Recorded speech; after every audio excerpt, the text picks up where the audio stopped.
Hey, what's up, ladies and gentlemen? This is John Literal, host of JohnLiteral.com. Today is February 12th, 2024. And this video is part 4 of the series that I'm doing on the Illuminati's plan to abolish all religion. And so this video I'm going to talk about the Illuminati's infiltration and co-opting of the Papacy, the Vatican. And I'm going to go into some history there.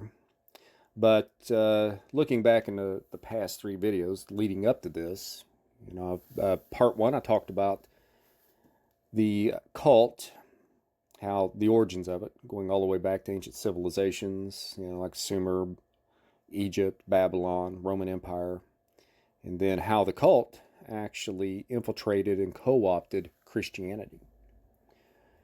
And so, I'm not going to go too into all these other videos, just going to kind of summarize this. And so this cult institutionalized Christianity, took it from a way of thinking, teachings from Jesus that revolutionized the minds of his followers to understand that we're all sovereign beings. God dwells in us, and Christianity is about internal control. That God is our lawmaker, He's our judge, not humans, especially humans with intentions to control humanity. And so, this took away a lot of power from the ruling class, and they had to do something. So the cult, through one of their cult puppets, the emperor at the time, Constantine, started what was called ecumenical councils. And at the Council of Nicaea, they institutionalized Christianity and snuffed out any other types of forms of Christianity that was in opposition of this institutionalized Christianity, that where the ruling class merged with the priest class. And so the ruling class got together with the priest class and declared binding dogma and so on, and and that was the prevailing control system for a long time, and that was through the old world order. I went into that in my first video, so if you want to hear about that, check out part 1 of this series. And then after part 1, going into part 2, I talked about how the Catholicism or Christianity institutionalized had been the form of control for all those centuries, and it was time that this cult needed to transition to the New World Order, because the population was finally starting to smarten up and realize how ridiculous it was to be ruled based upon who had sex with who. And so they made some attempts through secret societies. I talked a lot about the Templars and the Jesuits, but there were other secret societies as well, Rosicrucians, Freemasons, and so on. And these secret societies were the precursors of the Bavarian Illuminati.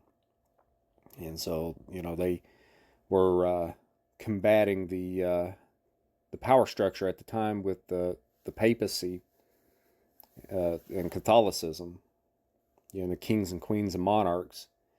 And so finally, up until the Bavarian Illuminati, that's when they were able to fully unleash the agenda for the New World Order.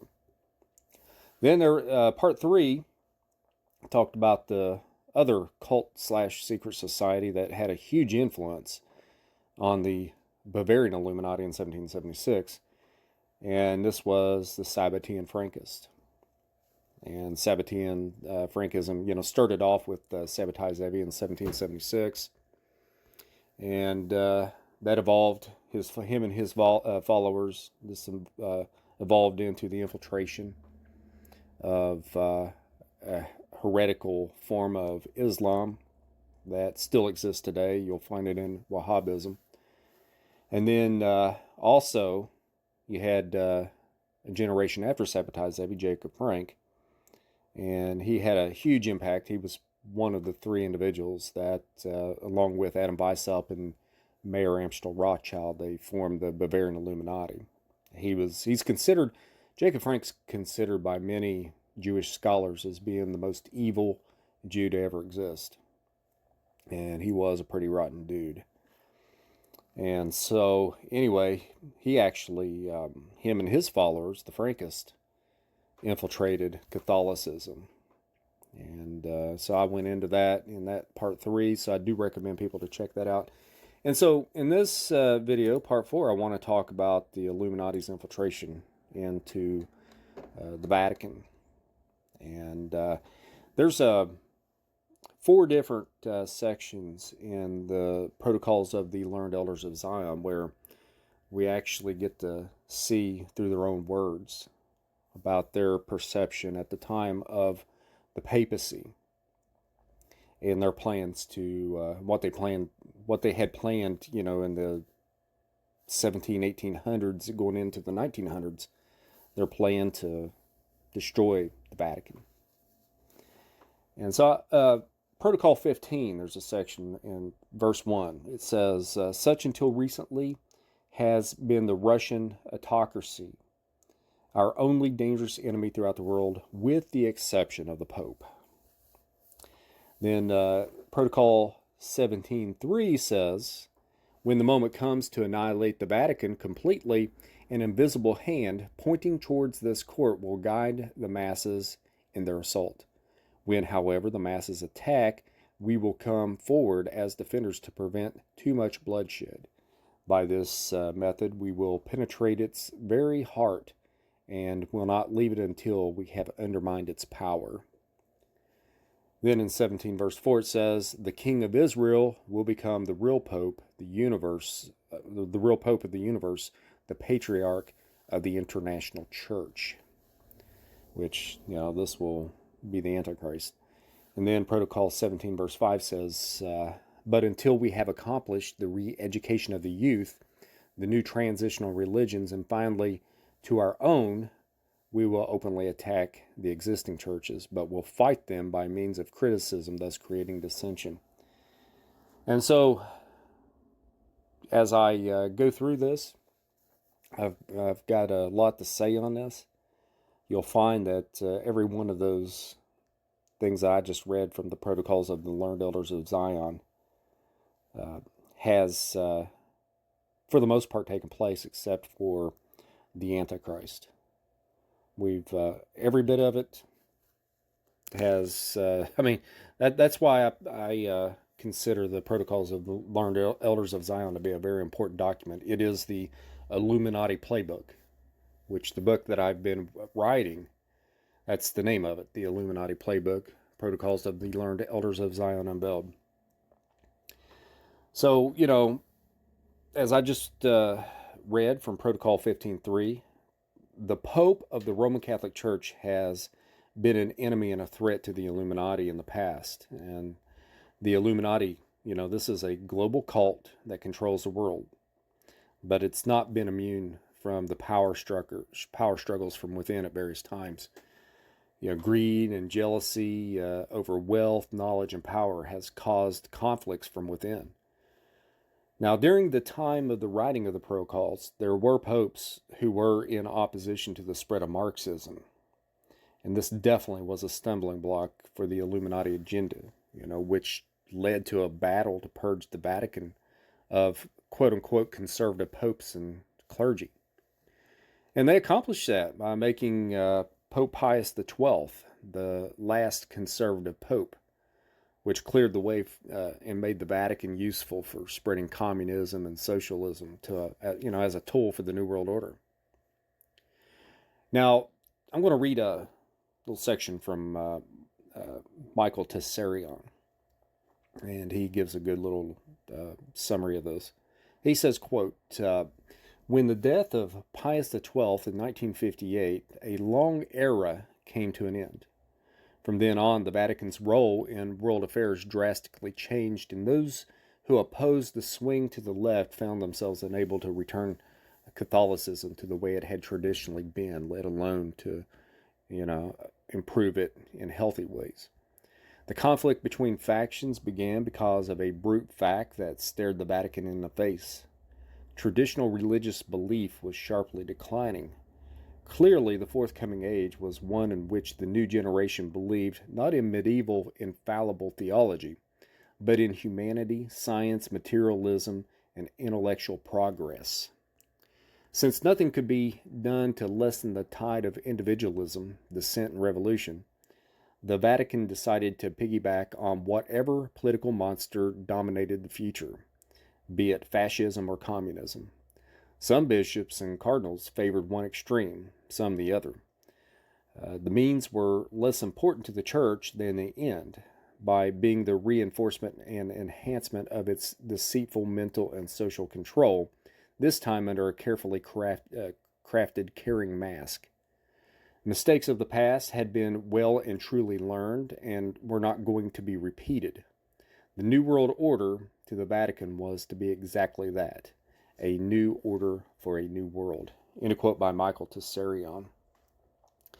So, since there was this inner struggle between the cult and the papacy, it became apparent that the Vatican had to be completely infiltrated and co-opted. And so I'm going to read what Bill Cooper, as he describes, the obvious sign that it had been infiltrated. Bill Cooper says, quote, the Vatican has been infiltrated over many years by the Illuminati.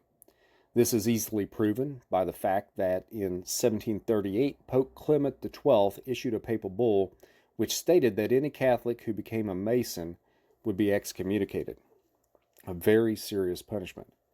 In 1884, Pope Leo XIII issued a proclamation stating that Masonry was one of the secret societies attempting to revive the manners and customs of the pagans and establish Satan's kingdom on earth.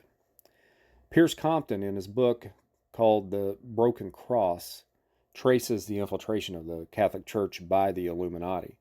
He has found the use of the all-seeing eye in the triangle by leading Catholics and by the Jesuits. It was used in the seal of the Philadelphia Eucharistic Congress in 1976.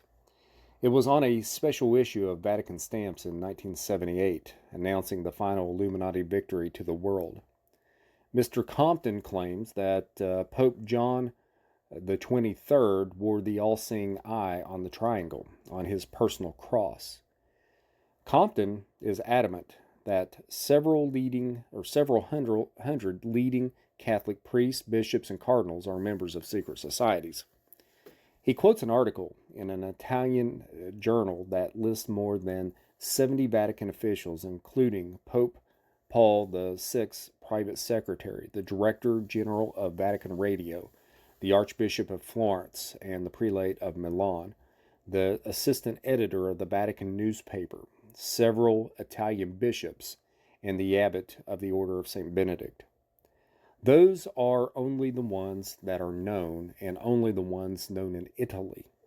It is widely believed that Pope John Paul II is a member of the Illuminati. I believe, according to my research, that it is true.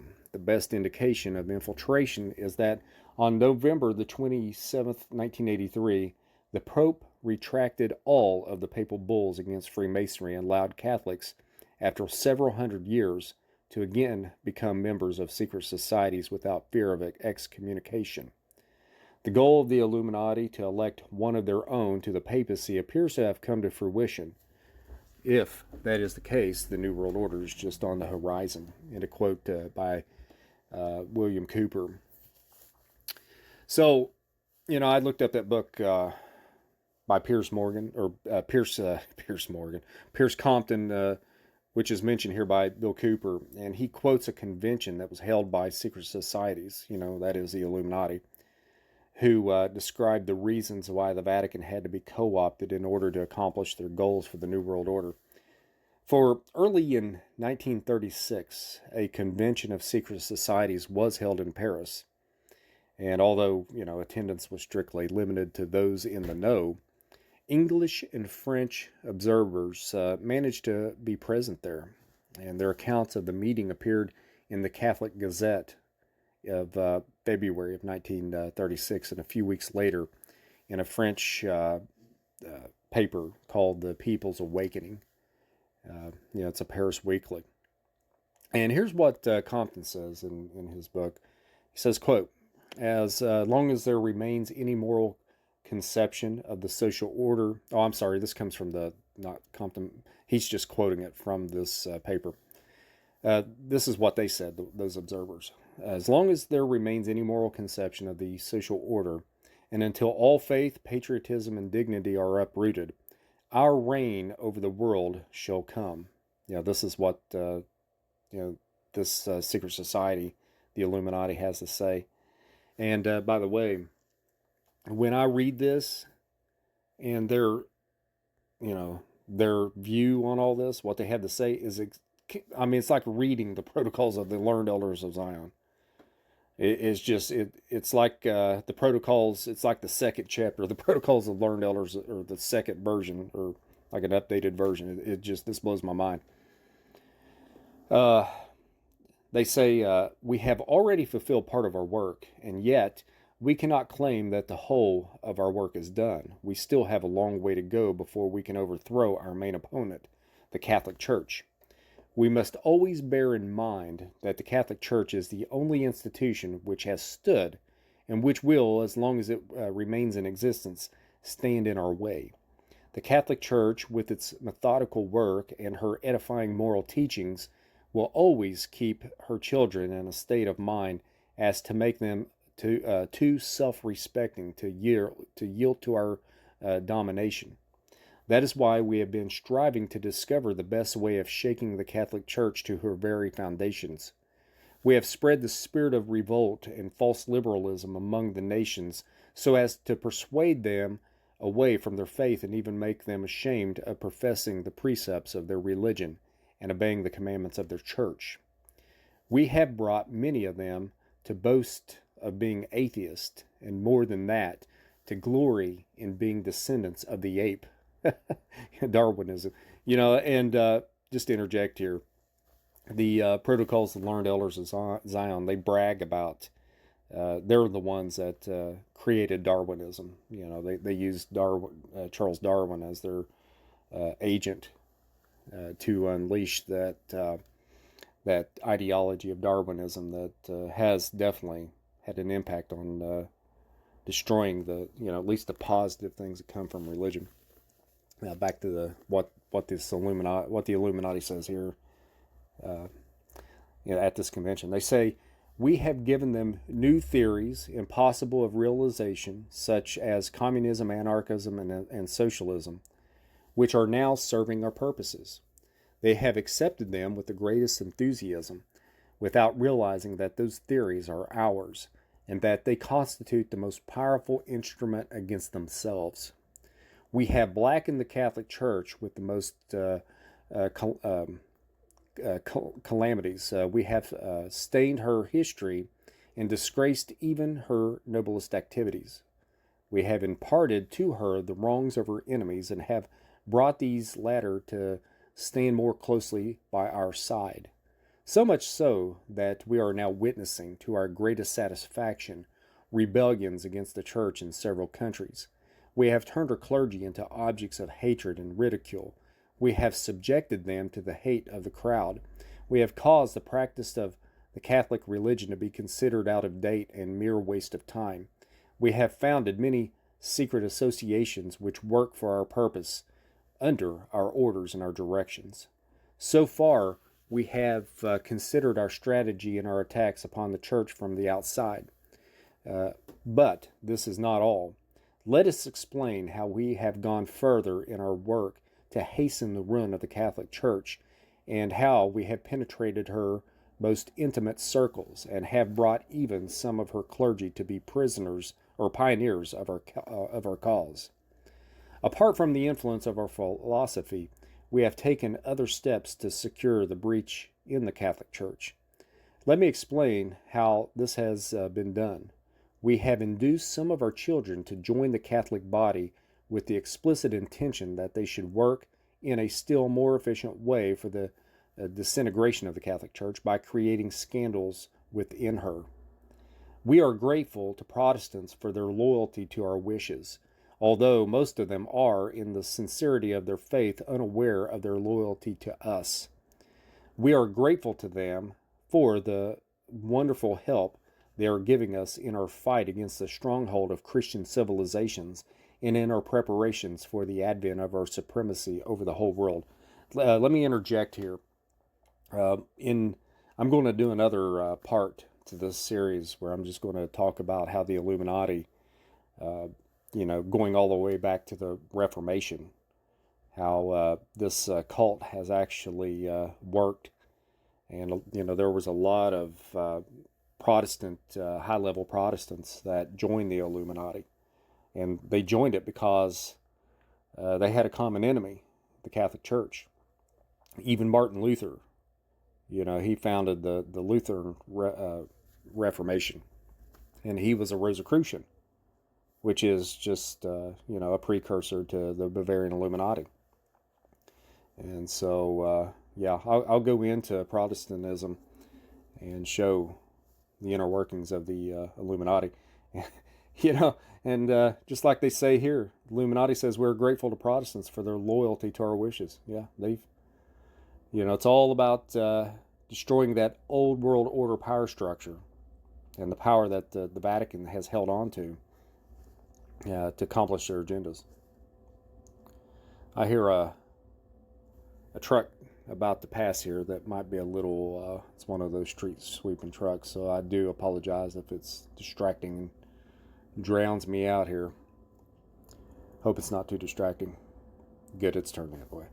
Okay, to get back to this text from the very words of the Illuminati themselves at this convention. It says, so far we have succeeded in overthrowing most of the thrones of Europe. The rest will follow in the near future. Russia has already worshipped our rule. France is under our thumb. England, in her dependence upon our finance, is under our heel.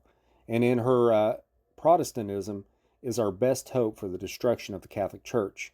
Spain and Mexico are but toys in our hands.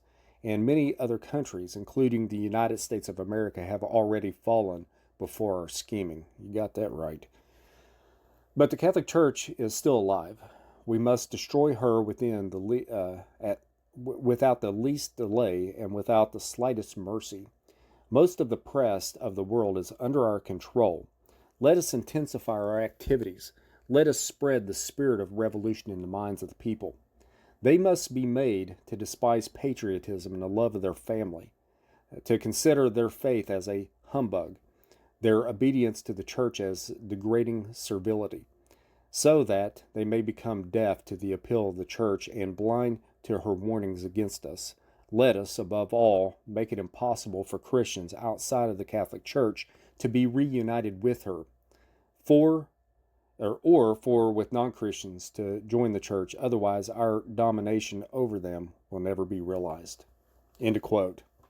I mean, when I read that after studying the protocols of the learned elders of Zion, they've taken it to the next step. And, this goes back to, I think, the 60s or the 70s when that, no, it was a convention in 1936. I'm sorry. So, and they've accomplished it. And I'm going to explain how they did accomplish it.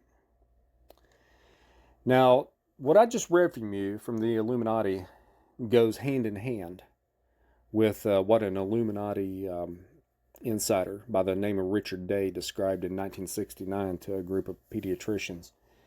And, these are the infamous Richard Day tapes. And so let's see what Richard Day has to say about the blending of all religions. The old religions will have to go. He says, quote, this is one of the people that exposed what Richard Day said, says, another area of discussion was religion. This is an avowed atheist speaking. And he said, quote, religion is not necessarily bad. A lot of people seem to need religion with its mysteries and rituals. So they have a religion. But the major religions of today have to be changed because they are not compatible with the changes to come. The old religions will have to go, especially Christianity. Once the Roman Catholic Church is brought down, the rest of Christianity will follow easily. Then a new religion can be accepted for use all over the world. It will incorporate something from all of the old ones to make it easier for people to accept and feel at home in it. Most people won't be too concerned with religion. They will realize that they don't need it. And then he talks about, here again, talking about the Protestants. He said the churches will help. Then followed one of the most surprising statements of the whole presentation. He said, Richard Day said, quote, "Some of you probably think that the churches won't stand for this." And he went on to say that the churches will help us. There was no elaboration on this. It was unclear just what he had in mind when he said that the churches will help us. Well, as I read what the Illuminati has, what they said above, how Protestants has actually helped them. They've got this common enemy, the Catholic Church, and so Protestantism has been a huge tool for that. And with the over 46,000 different Christian and Protestant denominations out there, a lot of these denominations aren't just based on church splits over the color of the carpet, or modern music versus old hymns or whatever. Though there are a lot of denominations that came from trivial, silly stuff like that. But there's a lot of denominations that were created by intelligence agencies like the CIA to be, to go and do quote unquote mission work, go into other countries, and they were actually spy operations. And not only did Freemasonry and intelligence agencies and different parts of the Illuminati network create different denominations, they also infiltrated, co-opted some of these denominations as well. So now I'm going to go into even an older document than what was said by the Illuminati in 1936 at a convention. This is going to be a work called The Instruction of the Alta Vendita. And so, this is a document that wrote about co-opting the Vatican. And this is quite amazing. This comes from a form of an Italian secret society that was part of Freemasonry. It's called The Permanent Instruction of the Alta Vendita. It's a secret document written in the early 19th century that mapped out a blueprint for the subversion of the Catholic Church. And, the Alta Vendita was the highest lodge of the Carbonari, an Italian secret society with links to Freemasonry, and which, along with Freemasonry, was condemned by the Catholic Church. The Alta Vendita was commonly supposed to have been at the time the governing center of the European Freemasonry. The Carbonari were most active in Italy and France. So there's a Bishop, Rudolf Graber. He wrote a book called the Athanasius and the Catholic Church, or Athanasius and the Church of Our Time. That's the title of it. Sorry about the fumbling around with the name. And he quoted a Freemason who declared that the goal of Freemasonry is no longer to just outright destroy the church, but to make use of it by infiltrating it. So in other words, since Freemasonry cannot completely obliterate Christ's church, it plans not only to eradicate the influence of Catholicism in society, but also to use the church's structure as an instrument of renewal, progress, and enlightenment to further many of its own principles and goals. And so John Venari, in his book called The Permanent Instruction of the Alta Vendita, he summarizes the plan that was laid out in this document. He says, quote, "The strategy advanced in the Permanent Instruction of the Alta Vendita is astonishing in its audacity and cunning. From the start, the document tells of a process that will take decades to accomplish. Those who drew up the document knew that they would not see its fulfillment. They were inaugurating a work that would be carried on by succeeding generations of the initiated. The permanent instruction says, quote, "In our ranks the soldier dies and the struggle goes on," end quote. The instruction called for the dissemination of liberal ideas and throughout society and within the institutions of the Catholic Church, so that laity, seminarians, clerics, and prelates would, over the years, gradually be imbued with the progressive principles. My God, have we not seen that? In time, the mindset would be so universal that priests would be ordained, bishops would be consecrated, and cardinals would be nominated whose thinking was in step with the modern thought rooted in the French Revolution's Declaration of the Rights of Man and other principles of 1789. You know, things like equality of religions, separation of church and state, religious pluralism, and so on.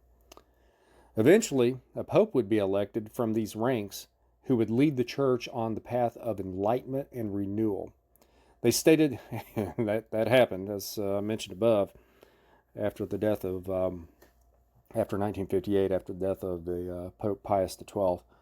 They stated that it was not their aim to place a Freemason on the chair of Peter.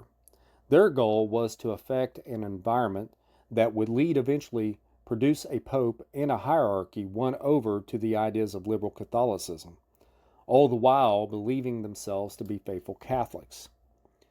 These Catholic readers, then, would no longer oppose the modern ideas of revolution, as had been the consistent practice of the popes from 1789 until 1958, till the death of Pope Pius XII.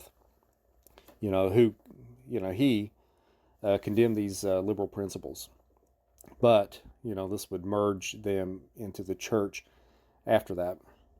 The end result would be a Catholic clergy and a laity marching under the banner of the Enlightenment, all the while thinking they are marching under the banner of apostolic keys.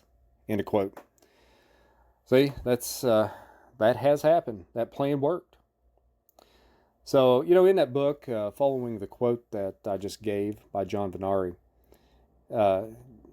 John gave a thorough account of how the permanent instruction of the Ultima Dita was taken very seriously by the following popes, starting with Pope Gregory XVI, Pope Pius IX, and so on. Who all tried to warn the people. They had this document published in order to make Catholics aware of the plan, so that it could not, so that they can confront it. But just like the Illuminati documents that's been exposed in the past, not enough people awaken to the reality of the plans in order to stop the plans from, coming to fruition. Such as Illuminati documents that were discovered going all the way back to the 1700s, where, the horseman was struck by lightning. Also the protocols of the learned elders of Zion.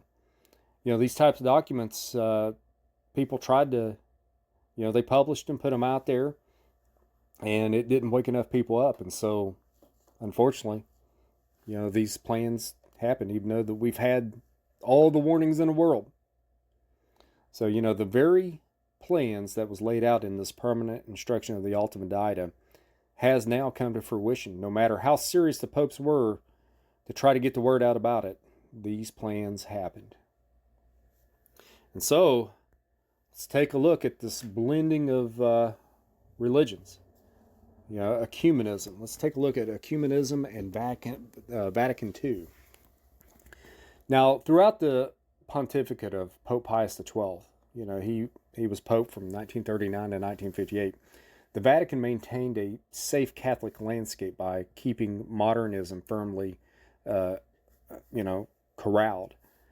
But after the death of Pope Pius XII, there was a new type of pope whom the progressives believed to favor their cause, and would ascend to the pontifical chair and would open, the way to modernists to take over. However, such a state of affairs was not unforeseen. At the news of the death of Pius XII, the old Dom Lambert Baldwin, who was a friend of Cardinal Roncalli, who was the future Pope John the 23rd. He disclosed to Father Louis Bauer. He said, quote, he told him, he said, if they elect Roncalli, everything would be saved. He would be capable of calling a council and of consecrating ecumenism. Now, ecumenism is basically what Dr. Day meant when he said that the goal is the blending of all religions. It's important to understand that the source of ecumenism just happens to be Freemasonry, which promotes through it the universal religion of Lucifer, and it's the source of Freemasonry is international Zionism, which changed the theism of the Old Testament and prophets into shameful Luciferianism, with the demonic interpretation of the Kabbalah and especially the demonic work of the Babylonian Talmud. And, the work of demonized rabbis of fallen Judaism and all their principles regarding worldwide government and domination. Through this, the waiting of the, false Messiah, the Antichrist. Interreligious ecumenism, reckoning that in all the religions there exist positive elements, promotes the union of all religion, especially of the three so-called monotheistic religions of the world, Christianity, Islam, and Judaism. And so, in this way, it contributes to the development of a so-called one-world religion. So let's take a look at the hijacking of Vatican II, and I'm going to read a section from John Benari, and he lays it all out there, what happened at Vatican II. He says, quote, "It is well known and superbly documented that a clique of liberal theologians and bishops hijacked Vatican II, which happened during 1962 through 1965, with an agenda to remake the church into their own image through the implementation of a new theology. Critics and defenders of Vatican II are in agreement on this point." In his book, Vatican II Revisited, Bishop Wojtyła, who was a fervent advocate of Vatican II revolution, declares with enthusiasm that, he says, quote, "Theologians and biblical scholars who had been under a cloud for years surfaced as theological experts advising the bishops at the council, and their post-Vatican II books and commentaries became popular reading," end quote. He notes that Pope Pius XII's encyclical of the human race, which was written in 1950, had a devastating effect on the work of a number of conciliar theologians, and explains that during the early preparation of the council, those theologians, mainly French and some Germans, whose activities had been restricted by Pope Pius XII, were still under a cloud. Pope John quietly lifted the ban, affecting some of the most influential ones. Yet a number remain suspect to the officials of the Holy Office. Bishop Wojtyła sings the praises of triumphant progressives such as Hans Kung, Karl Reiner, John McCarthy Murray, Yves Conger, Henry de Labac, Edward Schillebeeckx, and Gregory Baum, who had been considered suspects before the council, but who are now leading lights of post-Vatican II theology. In effect, those whom Pius XII considered unfit to be walking the streets of Catholicism were now in control of the town. And as if to crown their achievements, the oath against modernism was quietly suppressed shortly after the close of the council. St. Pius X had predicted correctly. A lack of vigilance in authority had allowed modernism to return with a vengeance. There were countless battles at Vatican II between the international group of fathers who fought to maintain tradition and the progressive Rhine group. Tragically, in the end, it was the latter, the liberal and modernist element, that prevailed.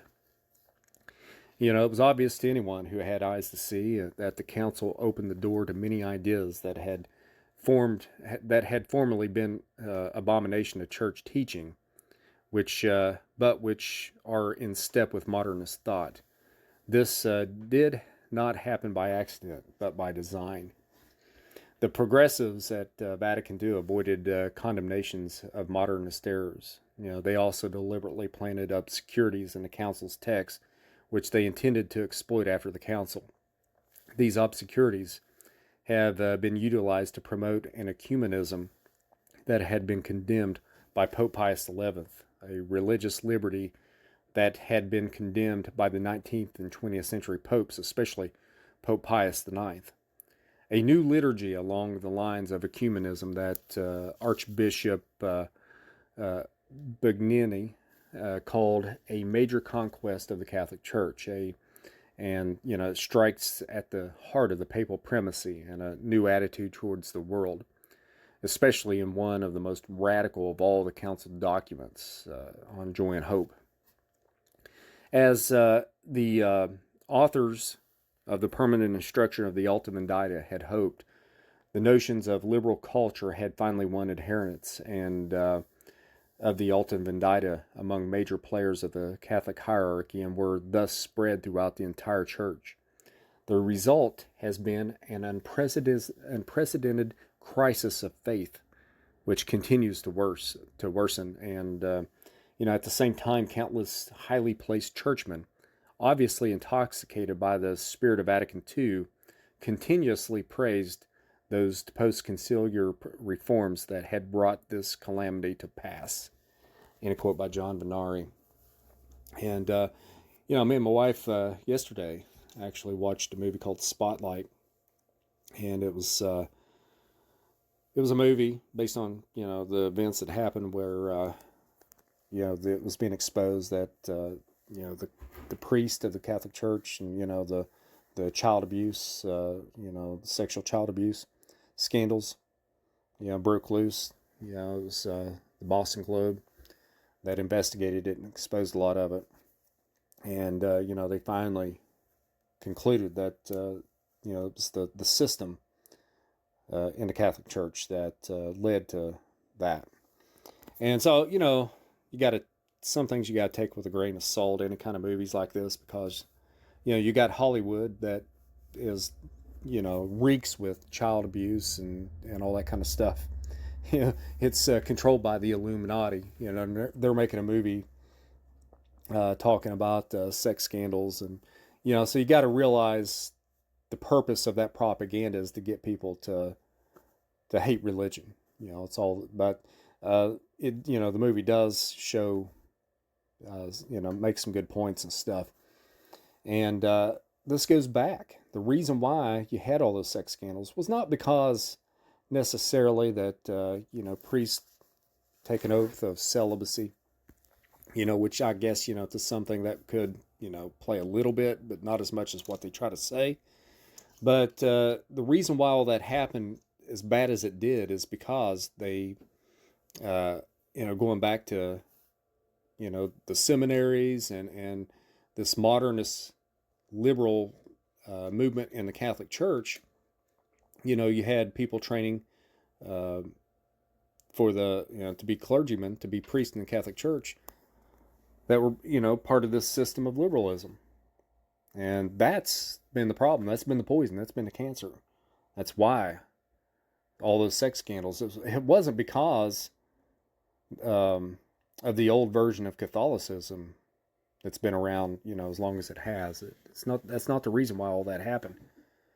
It's because this Illuminati cult, the Illuminati and all their secret societies, and especially the Sabbatean Frankists, who are known for sex scandals or, child sex rape and all that kind of stuff.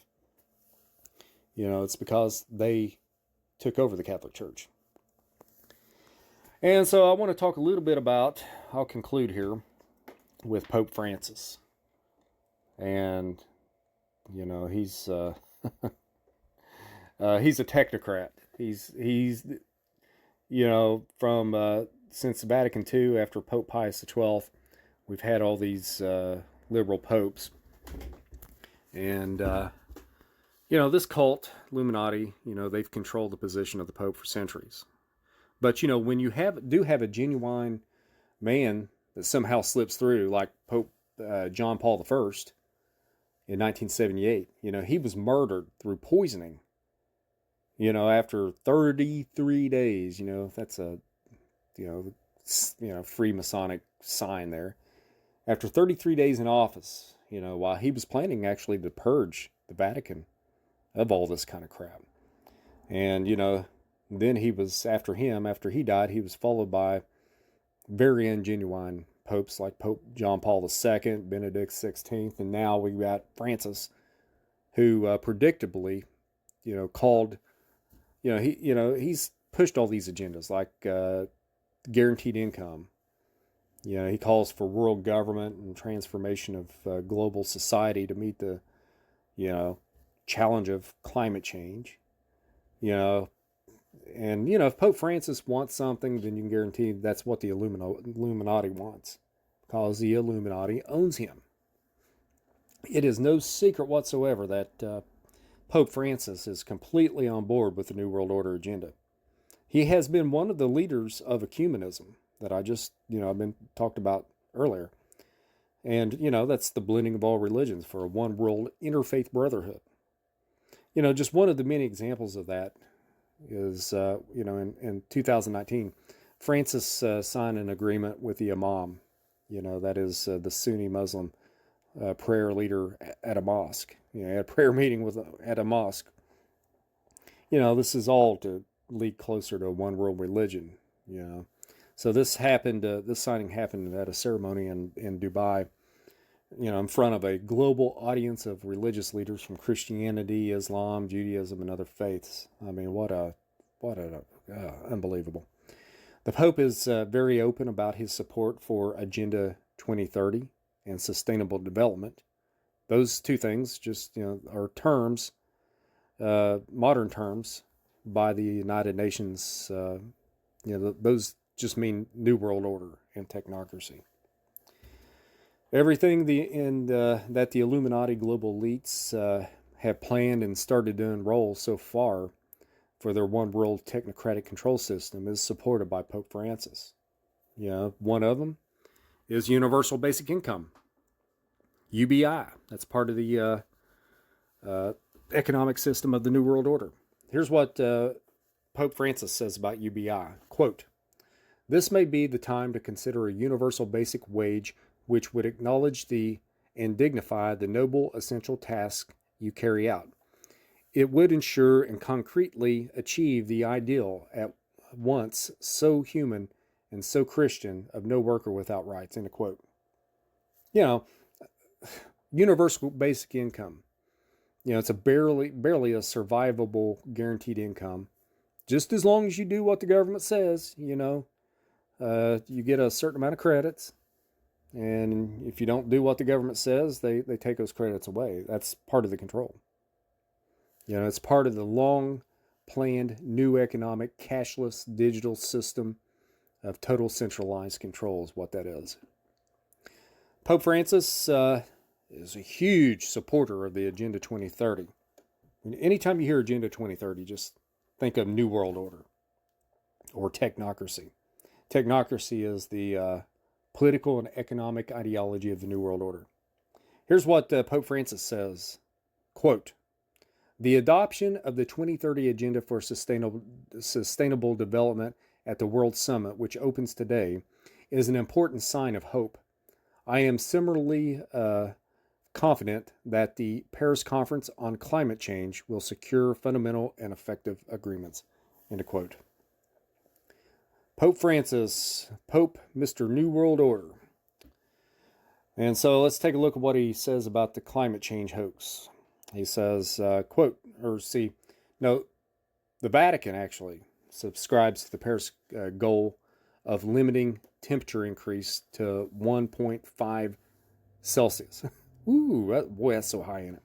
Francis states that, he says, quote, "This calls for responsible cooperation between all nations in presenting climate plans or more ambitious nationally determined contributions in order to reduce to zero as quickly as possible net greenhouse gas emissions."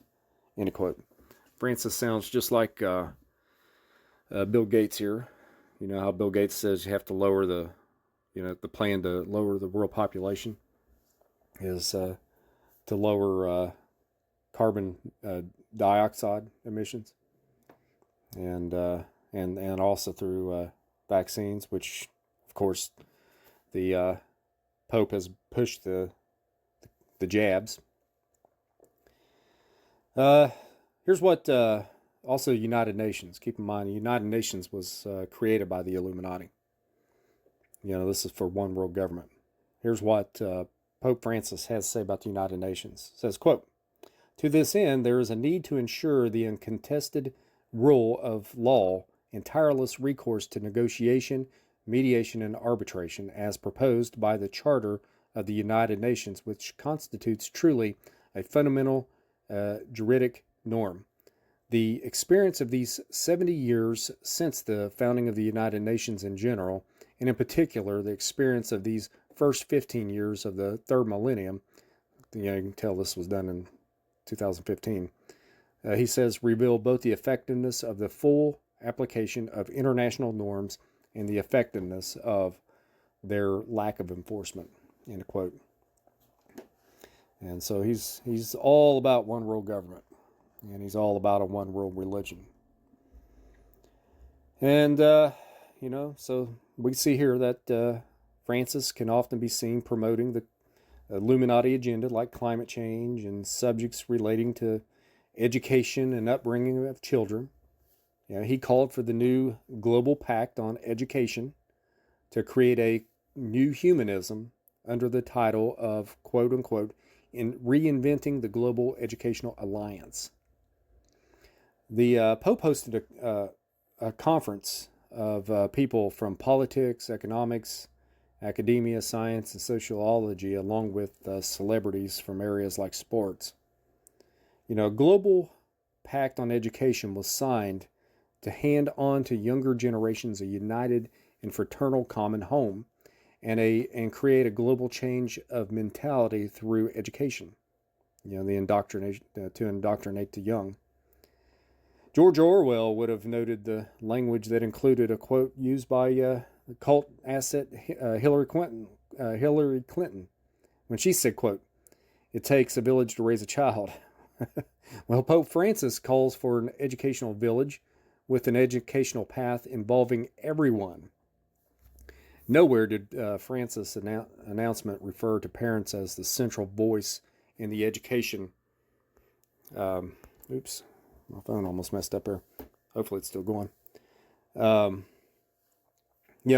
Francis nowhere pushes for parents to be the central voice in the education of their children, because the state is taking over. The Pope knows that, and he promotes it.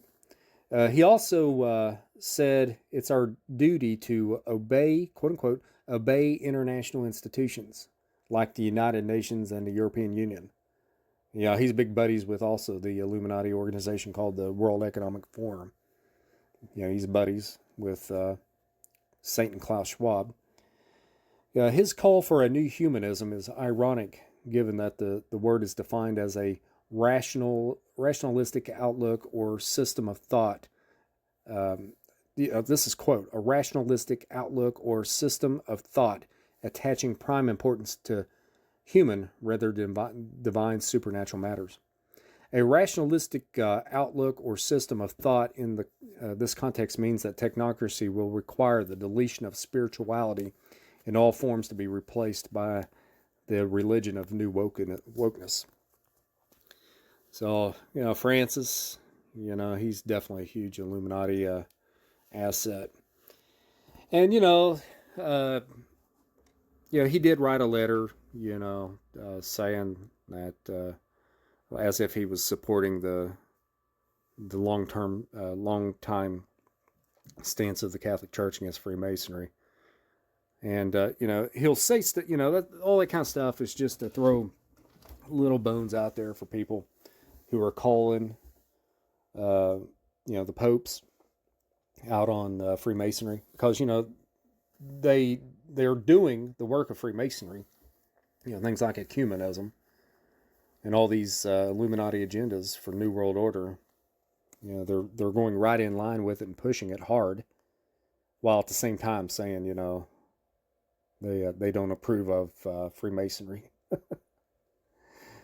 Ridiculous. But anyway, I'll go ahead and end the video here. And now, if you're listening to this on BitChute, I'm going to leave a link in the description box to my YouTube channel. I do recommend to subscribe to that channel. I've just now kind of started with it, putting videos up there. So I don't have many subscribers all on there.